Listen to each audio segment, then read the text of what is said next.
Hey there, welcome back to our channel. Today, we're diving into a mesmerizing world where data and technology collide, the incredible journey of digital twins. Get ready to be amazed. Imagine taking a physical object, like a car or an entire city, and creating an exact digital replica of it.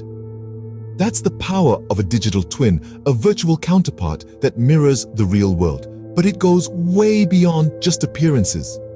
Digital twins are born from a wealth of data constantly being collected and analyzed.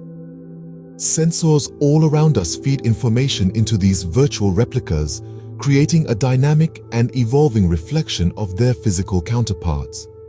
These virtual replicas can do incredible things. They can predict the performance of a machine, simulate scenarios, and even anticipate failures before they happen.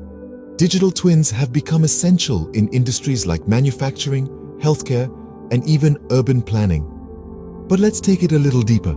Imagine a digital twin of your own body. It holds a vast amount of data about your health, movement, and even your DNA.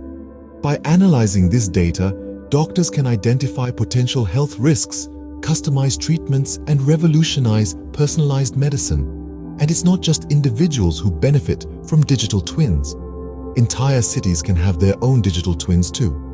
By combining data from various sources like traffic sensors, weather data, and energy consumption, urban planners can optimize infrastructures, reduce congestion, and create sustainable cities. The possibilities are endless, and the journey of digital twins is still unfolding. From industries to individual lives, the insights and value digital twins bring are truly remarkable. So next time you hear about digital twins, remember that it's not just about virtual representations of objects, but the incredible power of turning data into technological marvels. That's all for now. If you found this video fascinating, be sure to hit that like button and subscribe to our channel for more mind-blowing content. As always, stay curious.